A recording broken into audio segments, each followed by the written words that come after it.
बेलपत्र के मूल में बने हुए उत्तम थाला, जिसको क्या बोल देंगे, थाला यानी उसमें घरुआ सा बना दिया जाता है, यदि उसमें कोई जल से उसको भर दे तो इससे भगवान शिव अत्यंत प्रसन्न हो जाते। बेल वृक्ष के नीचे थाला यानी उसको एक गमला टाइप का मिट्टी की रोक लगा करके फिर उसको पानी से भर दें। लिखा है जनाकुलम महादेवो दृष्टा तुष्टो भवतिलम। शंकर जी तो ये कहते हैं कि वो लोग मुझे गणेश और कार्तिकेय की तरह प्रिय हो जाते हैं जो बिल्व वृक्ष में जल चढ़ाते हैं, जल सींचते हैं। इतना जल के जल भरा रहे उसमें, इतना पानी उसमें चढ़ा दें। इस बिल्व वृक्ष के मूल में बने हुए उत्तम थाले को जो जल से भर देता है उसके ऊपर मेरी दृष्टि जरूर पहुंचती है। जो व्यक्ति गंध फूल इत्यादि से बेल वृक्ष के मूल का जड़ों का पूजन करता है वह शिवलोक को प्राप्त होता है। पूजिए तो बिन मूलम यो गंध पुष्पाद भिन्न रही। रोली मोली चंदन कलावा दिया, इससे जो पूजा करे कहते हैं कि उन्हें संतान सुख की अभिवृद्धि होती है।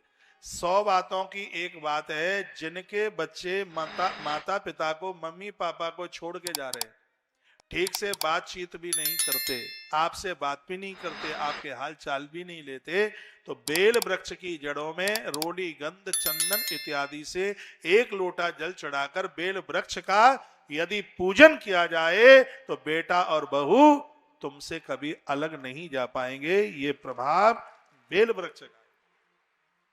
और मैं अपनी तरफ से कुछ नहीं बोल रहा हूं, मैं तो श्लोक का व्याख्यान कर रहा हूं। वर्णन है, लिखा है कि शिवलोक मामरोति संतति वर्धते सुखम।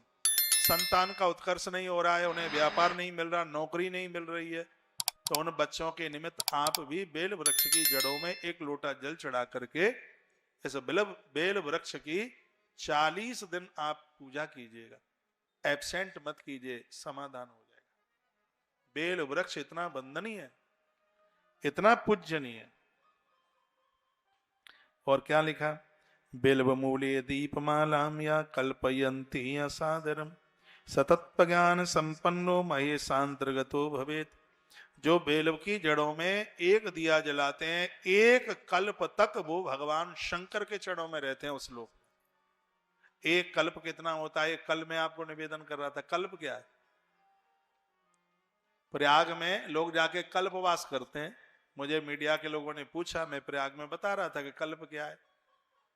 कलयुग की उम्र 4,32,000 है, द्वापुर की उससे दूनी है, त्रेता की उससे 3 गुनी है, सतयुग की उससे 4 गुनी है, 17 लाख कुछ है सतयुग की उम्र।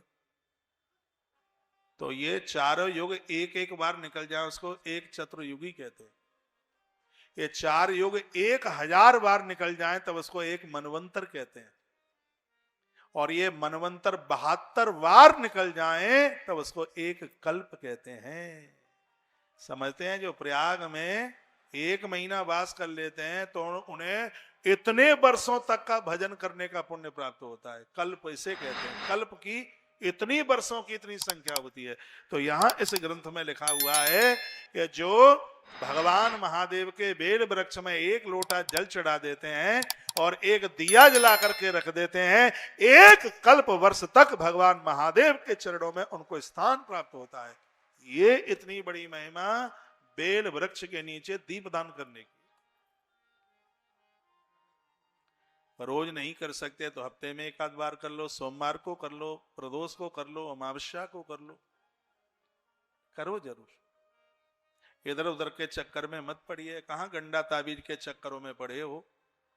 आपने तो दूसरों के ही भरोसे छोड़ दिया। जन्मपत्री देखने वाला ही सब कुछ कर दे तो तुम क्या करोगे फिर? अपने भाग्य के निर्माता आप खुद बनिए। अपने भाग्य के कपाट अपने सत्कर्मों के द्वारा खोलिए। फ्री फंड का कुछ नहीं चाहिए। आलसी मत बनिए, प्रमादी मत बनिए। और भगवत कार्य में तो आलसी बनना ही नहीं है, विश्राम लेना ही नहीं है। सुरसा आ गई थी हनुमान जी के सामने, का विश्राम कर लो।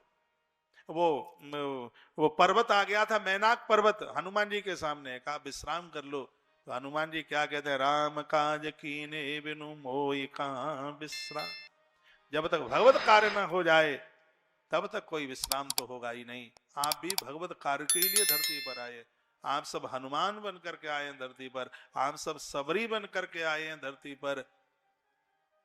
हमारा और आपका जीवन भगवत कार्यों के लिए, अच्छे काम करें। नगर में एक भक्त पैदा हो जाता है, पूरे क्षेत्र का तारण कर देता है। हम भगवान के परम साधक बने।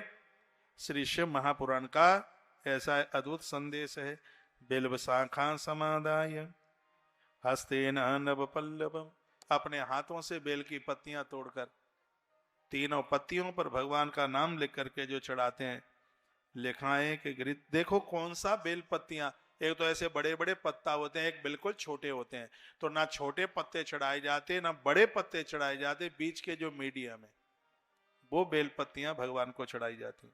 लिखा है ना, वर्णन किया, हंसते नव पल्लवम, वो ज्यादा कड़ाक ना हो, ज्यादा कड़क ना हो, हाथ में ले अपने आप उसकी पत्तियां ऊपर नीचे हिल रही हो, ऐसी पत्तियां भगवान शिव के ऊपर चढ़ाई जाती हैं।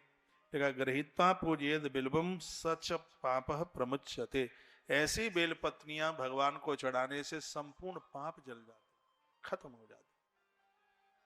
यह बेल की इतनी बड़ी महिमा है। बेल बमूले शिवरतम भोजिए दस्तु भक्तिता, यह भी लिखने के लायक बात है। बेल वृक्ष के नीचे बिठाकर एक ब्राह्मण को भोजन करा देते हो तो उसका पुण्य 10,000 ब्राह्मणों को भोजन कराने के बराबर होता है। आगे से लेके पीछे तक आप जितने भी बैठे हैं, एक भी घर ऐसा ना हो जिसके गमले में बेल वृक्ष ना हो, जिसके गमले में पीपल ना हो, जिसके गमले में बरगद ना हो। जमीन में तो आप नहीं लगा सकते पीपल और बट जैसे पेड़, क्योंकि पूजा ज्यादा मांगते हैं, लेकिन आप गमले में लगा सकते हैं। यदि आपके गमले में पीपल का वृक्ष है, पौधा है, उसका आप दर्शन कर लेते हैं, इससे रोग नहीं बढ़ते। वट वृक्ष के द्वारा आयुष बढ़ता है और बेल वृक्ष के दर्शन के द्वारा घर में समृद्धि बढ़ती है, धन बढ़ता है, पैसा बढ़ता है। और तुलसी जिस घर में पूजी जाती है उस घर की देहली को हरि और हर महादेव और नारायण उस घर को छोड़ के नहीं जाते। ऐसा स्कंध और